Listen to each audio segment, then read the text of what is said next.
Hello everybody, my name is Happy, and I'd like to welcome you all to my History Reaction channel. Well, it's Friday, and as most of you probably know by now, that means we're going back to Napoleon again. This time, we're gonna leave Italy and head across the Mediterranean to Egypt for Napoleon and Egypt, Battle of the Pyramids. Now, if you didn't catch it, yesterday we did Nelson at the Battle of St. Vincent. So if you're interested in the Napoleonic era, that kind of happened between the end of Napoleon in Italy and his arrival in Egypt, so that's why we did that one. I'd like to thank one of my viewers for suggesting that. I thought it was a great idea, so we definitely, anytime that Nelson coincide with Napoleon timeline-wise, we will be adding in a Nelson video on Thursday to prepare us for Napoleon. So with all that said, I'll just do my standard disclaimer. I don't know a lot about the Napoleonic era specifically related to Napoleon himself and the battles going on over here in Europe and Africa. So don't expect me to make as many contributions as I normally do on some of my other videos, but I'll do the best I can. I'm basically here to learn alongside the rest of you. But let's just go ahead and get into this. Let's have some fun with it. To destroy England thoroughly, the time is coming when we must seize Egypt.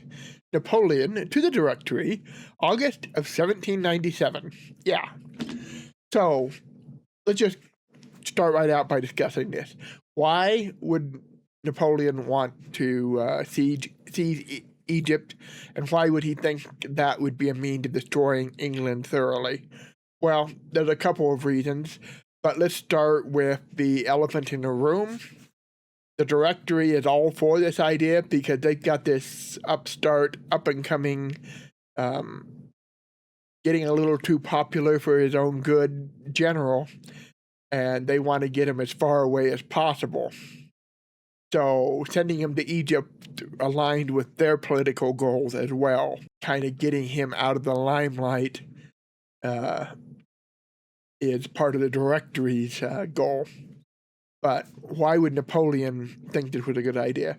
Well, there's some pretty obvious reasons. One is that it gives them a good naval base right in the Mediterranean, not far from the Suez, which means they've got a lot of control over who's going to be using those routes, or better control anyway.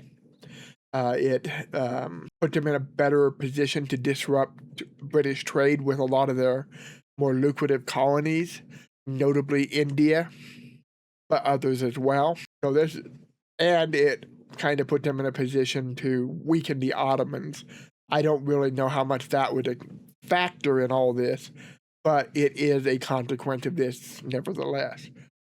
But as far as destroying England, yeah, it puts him in a good position to better control the Mediterranean, to control access to the Suez, and to seriously mess with communications between Britain and one of their more lucrative colonies in India, especially. So let's keep going. May 1798. A massive French invasion force sails across the Mediterranean. 55,000 men, aboard more than 300 ships, escorted by 13 ships of the line.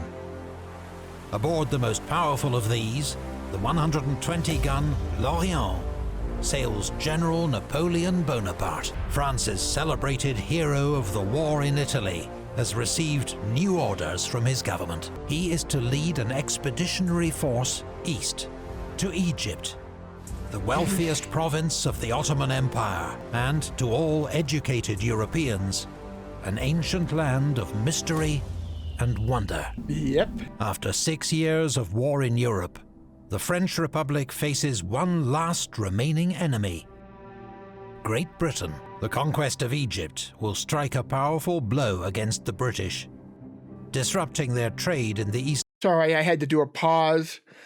So we'll continue here. Sorry about that. I backed up just a bit. Disrupting their trade in the Eastern Mediterranean and threatening their connections to India and the East. These profitable trade networks help fuel the British war effort. What's more, It will extend France's revolutionary, civilizing mission to the people of Egypt, liberating them from superstition and feudalism. France's corrupt and avaricious government, the Directory, sees two further benefits from the campaign. The opportunity to acquire tremendous riches, and to get the alarmingly popular and ambitious General Bonaparte far away from Paris, where plots and coups are never far from anyone's mind. Napoleon is thrilled by the expedition, which he has done much to promote and organize himself. It is a chance to win fresh glory and to walk in the footsteps of his heroes, Julius Caesar and Alexander the Great. Like Alexander, Napoleon even has fanciful notions of marching on to India to attack the British there. Europe is a molehill, he had told his secretary, Bourrienne. We must set off for the Orient. That is where all the greatest glory has been achieved. All right. Yeah, he's starting to get noticeably more ambitious. But the Mediterranean is dangerous water for the French. Oh yeah. While the Republic's armies have won great victories on land, Britain has cemented its status as the dominant naval power of the age, with decisive victories over French allies, the Spanish at Cape St. Vincent and the Dutch at Camperdown. Rear Admiral Sir Horatio Nelson and his squadron of 14 ships of the line now prowl the Mediterranean. Nelson knows a large French fleet has just left Toulon, but does not know its destination, which remains a closely guarded secret. Undetected, the French expedition sails south along the Italian coast. On the 9th of June, it arrives off Malta. Oh right, I forgot, he does attack Malta. The island is ruled by the Knights of St. John, a religious military order dating back to the Crusades, but the French have decided that they want it for a naval base, and a thorn in the side of the British. In 1565, the Knights had famously held out against a vast Ottoman army for 3 months. Now, despised by the locals, divided amongst themselves, the Knights surrender to Napoleon in just 2 days. During his 6 days in Malta, Napoleon overhauls its archaic government, establishes schools, abolishes slavery, and requisitions money and supplies. Then he sails for Egypt, leaving General Vaubois and a 5,000-strong garrison to hold the island. It's kind of interesting that he is abolishing slavery in Malta, and yet at this very time, you have in Haiti, you have the Haitian Revolution going on, where the slaves are trying to throw off the French control of the island, and Napoleon's going to try to stop them. So kind of a contradiction there. But where is the Royal Navy? Back in May, Nelson's squadron had been dispersed by gales. He has now regrouped, correctly guessed Napoleon's destination, and is racing to intercept. If he can catch the French, British seamanship and gunnery all but guarantee the destruction of Napoleon's fleet. Then, a lucky break for the French. On the night of the 22nd, Nelson's squadron passes within a few miles of the French fleet. But thanks to heavy fog and darkness, neither side is even aware of the other's presence. The British squadron sails on to Alexandria, where they find no sign of the French. Oops. That's a big oops. They overshot their quarry. An exasperated Nelson waits 24 hours before heading north to continue his search. Just hours later, the first of Napoleon's ships arrive off Alexandria. That's a comedy of errors. Soldiers, you are about to undertake a conquest whose effects on civilization and trade are incalculable. We will make exhausting marches. We will fight several battles. We will succeed in all our enterprises. Destiny is for us. Napoleon's proclamation to his army, 28th of June, 1798. Napoleon, aware that British warships are in the area, wants to disembark as quickly as possible. 5,000 French infantry go ashore at night, storm Alexandria the next morning, and quickly overpower its garrison. The rest of the French army lands safely. Napoleon has brought 38,000 troops to Egypt, mostly veterans of the Army of Italy.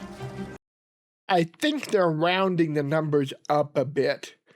If I remember correctly, some of these numbers that we hear are shorthand.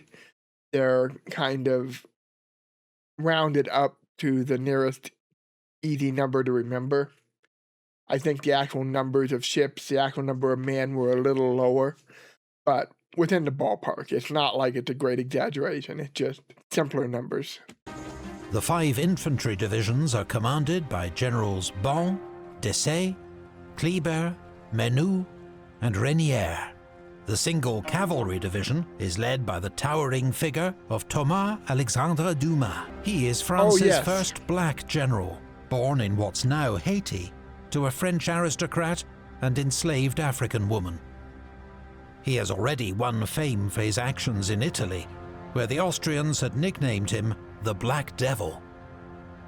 There are more familiar faces from Italy: Napoleon's chief of staff, the indefatigable General Berthier, and brigade commanders Generals Murat, Lannes, and Marmont. The army is also accompanied by 167 scientists, scholars, artists, and assorted experts, even a hot air balloonist. Collectively, they are known as the savants, and have come to study Egypt's historical and natural wonders. And boy, do they and Napoleon find Alexandria a bitter disappointment. I wanted to pause here before I forget. Thomas Alexandre Dumas is the father of Alexander Dumas, famous author, among other things, wrote The Count of Monte Cristo, The Three Musketeers. So, yeah. The fabled city of antiquity, founded by Alexander himself, has been reduced by centuries of earthquakes and neglect to a ramshackle town of 6,000 inhabitants. Egypt is nominally ruled by the Ottoman Empire. In reality, power lies with local Mamluk warlords. Yep. 2 in particular, Murad Bey and Ibrahim Bey. Mamluks were originally slave soldiers who once served the Islamic Caliphate. Superb horsemen and fearless warriors, they now rule Egypt with an iron fist, expropriating its wealth and leaving its peasants in poverty. To most Egyptians, they are despised foreign overlords, a situation that Napoleon hopes to exploit with clever propaganda. To the people of Egypt, he proclaims, "I am come to restore your rights and punish usurpers. I reverence God, his prophet, and the Quran." Ooh. Meanwhile, So he knows how to talk to the locals. Interesting. I did not know that he did that. Actually, I may have heard that, but I'd forgotten about it. So yeah, clever move on his part. Murad and Ibrahim summon Mamluk warlords to the Al-Azhar Mosque in Cairo. Here, they agree to gather an army to crush the invaders. Napoleon believes his best option is to strike quickly. Less than a day after his troops finish landing, he begins his advance on Cairo. But he misjudges the blistering climate and the barren, windswept landscape. He forces the pace, even after his men run out of water and are consumed by thirst. Hundreds collapse and die. A few kill themselves to escape the suffering. Bedouin horsemen circle the French like vultures. Stragglers that fall into their hands are robbed, tortured, and killed. Even old comrades like Lannes and Murat are involved in heated conversations about Napoleon's decision-making. The army takes 4 days to cover the 45 miles to Damanhur, where mercifully they're able to rest, drink, and trade for food. It's not a moment too soon. News arrives that a large force of Mamluks under Murad Bey is approaching from the southeast. The French advance to meet them at Shubrachit, on the banks of the Nile. As 4,000 Mamluk horsemen come into view, the French marvel at their brightly coloured outfits, embellished with gold and jewels, and their many ornate weapons, including pistols, swords, daggers, and lances. Murad boasts that he will sever Frenchmen heads like slicing watermelons in a field. But for all their bravado and panache, the Mamluks have neither the discipline nor tactics to face a trained modern army. When Napoleon forms his troops into giant squares, the Mamluk cavalry can only circle impotently, unable to break through the walls of French bayonets. Scores are shot from the saddle. After 2 hours, the Mamluks call off their attack and retreat. They have suffered around 1,000 casualties. The French have scarcely lost a man. Jeez. That's the pretty victory is a one-sided. much-needed morale boost for Napoleon's men after the hardships of the desert. The Mamluks fall back to Mbaba, a small town on the banks of the Nile, across the river from Cairo. Here, within sight of Egypt's fabled pyramids 9 miles to the south, they will face the invader with their full force. Soldiers, 40 centuries of history are looking down on you. Napoleon's address to his army, 21st of July, 1798. Egypt's going to be a huge change for these soldiers, that a lot of which I would assume have been fighting in Italy. Very different conditions. On the sweltering afternoon of the 21st of July, Napoleon's forces approach Mbaba. He has 25,000 men, organized into 5 giant divisional squares, with cavalry and baggage inside, and cannon at every corner. Murad, with characteristic boldness, has crossed to the west bank of the Nile, leaving Ibrahim behind. Their forces total many thousands, but sources disagree wildly on just how many. His elite Mamluk cavalry, 6,000 strong, are deployed between the small village of Biktil and the well-fortified town of Mbaba, which is garrisoned by a mix of Ottoman infantry and peasant militia. Napoleon's plan is simple: to drive through the enemy center and crush their right flank against the river. At 3:30 p.m, Desaix and Renier's divisions begin their advance, but as they move across the broken ground, their formation becomes disordered.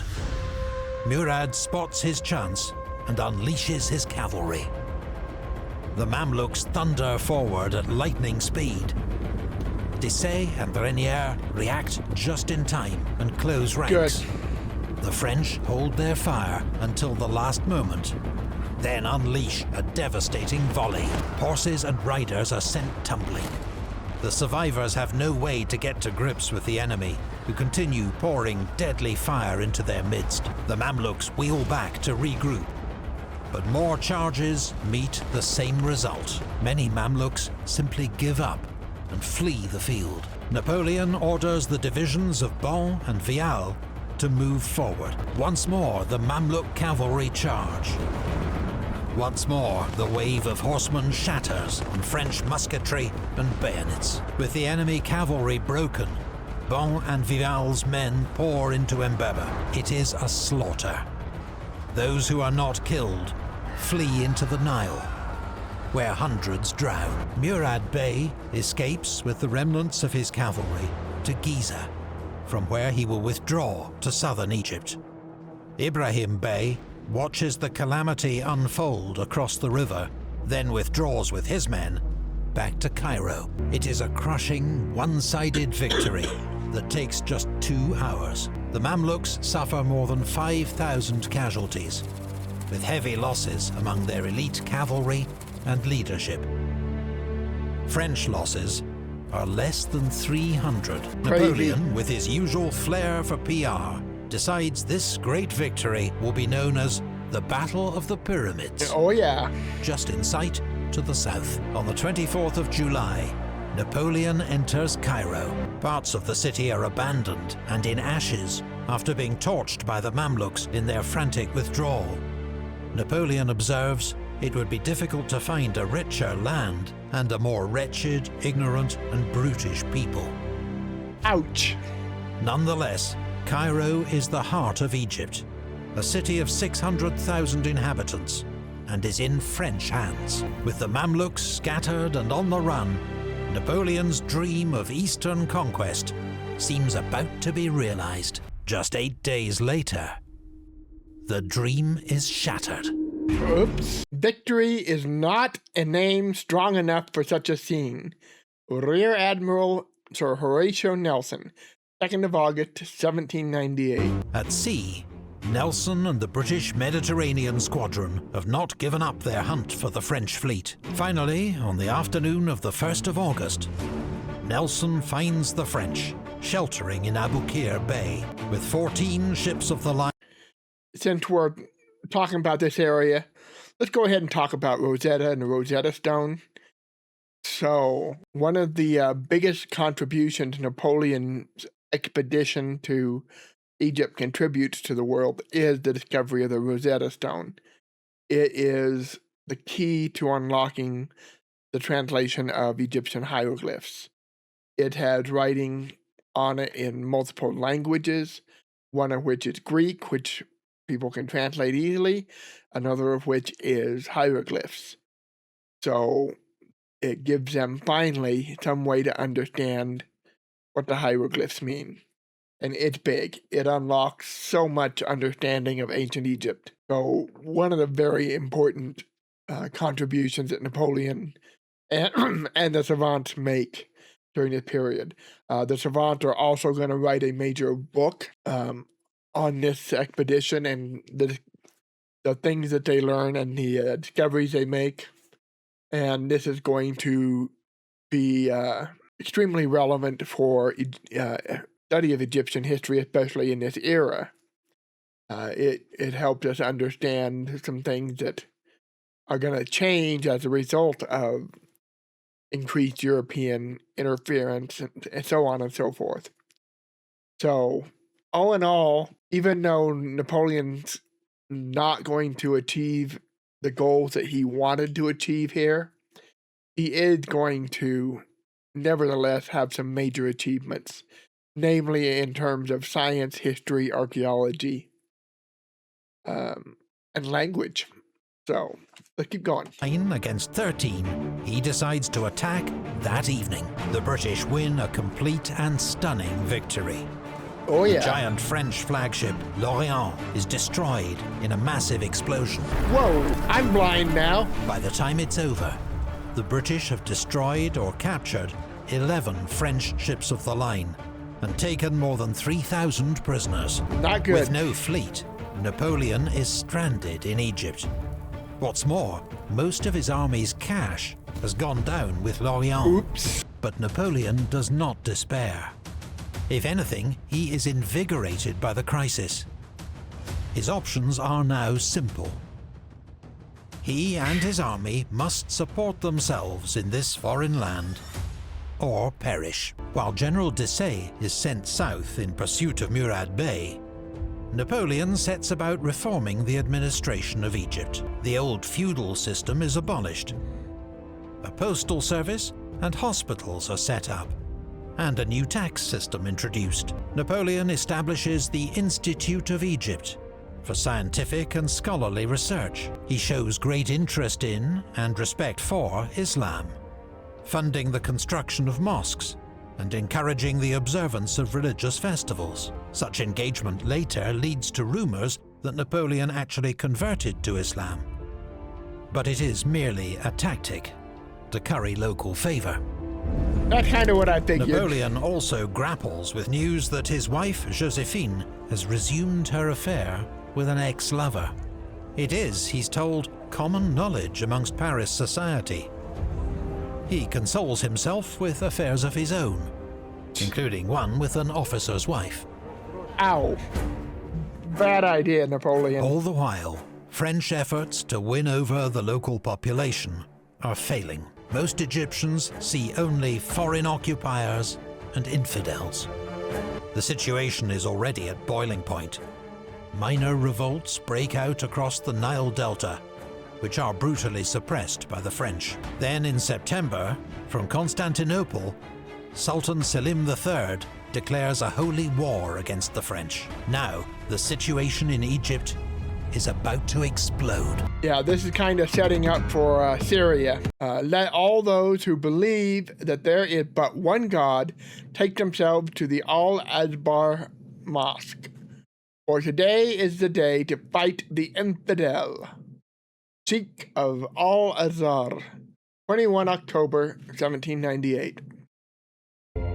Cairo, the 21st of October, 1798. General Dupuy, Cairo's military governor, is called out to break up a disturbance. He finds the locals erecting barricades, is set upon and killed. Soon the whole city is up in arms. The French fight back with ruthless discipline and crush the revolt. Some 300 French soldiers are killed, alongside several thousand Egyptians. Napoleon ostentatiously pardons the ringleaders, while quietly telling Berthier that every rioter caught with a weapon is to be beheaded and thrown into the Nile. The French have bloodily reasserted control in Cairo. But it is clear, Napoleon will never win the hearts and minds of the Egyptians. The next few months see the French languish in Cairo.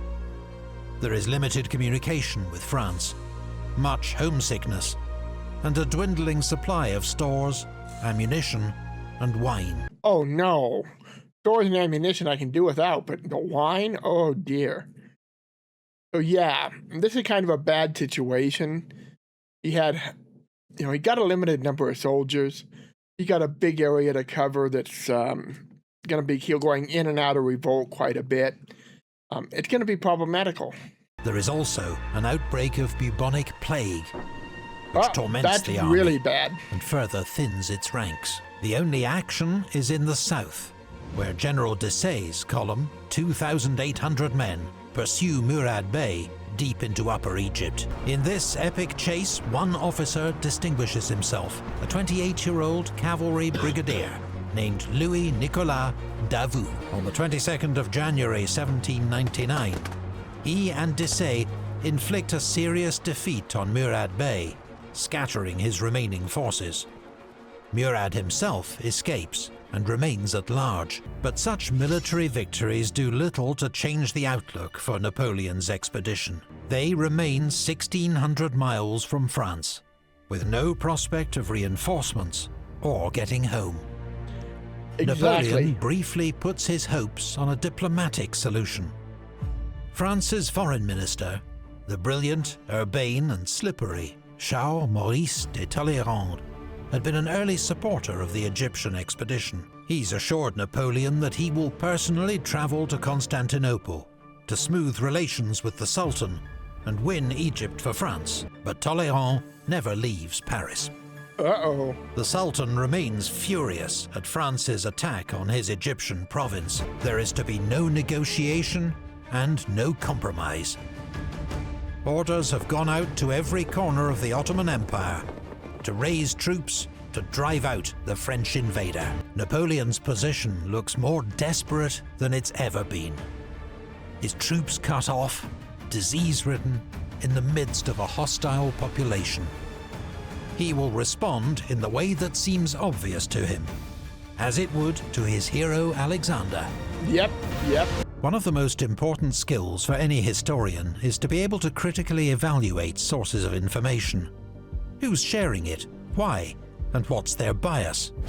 Napoleon himself, for example, was a notoriously unreliable narrator of his own life. Oh yeah. Today, we need these critical skills just to navigate the media Okay, so landscape. we're going into the ad. Take the war in Ukraine. Ground Anyone news, following I'm the assuming? conflict knows that information varies from reliable to biased to outright fabrication. Yeah. But which is which? Now there's a website and app that helps you to understand where your news is coming from. Yeah. I like ground news. I use it. Great thing. Looks like we're done now. So we'll call it good here. Sorry, I couldn't add a lot here. The only other thing that I can think of is at this time we're going to have the quasi-war between France and the United States developing. I already mentioned the Haitian Revolution is still heating up. The White Lotus Rebellion is going on over in China. This is actually, and there's a rebellion going on in Ireland, I believe in Mayo, County Mayo. So this year, right around here, there's a lot of revolutions going on. A lot of rebellions, a lot of uprisings. So an interesting time around the world. Oh, yes, there was one in England, not England, India. Pretty major one, but I can't remember what that one was called. But the British, one of the distractions that they had was a major uprising in India right at this time. So very pivotal time in history. This whole decade is just a period of constant fighting on all fronts, a lot of revolutions, a lot of rebellions. Kind of a crazy period. Anyway, we'll pick up next week with see what happens to Napoleon in Egypt. And it looks like it's going to be fun. So I'll see you guys then. Until then, bye-bye.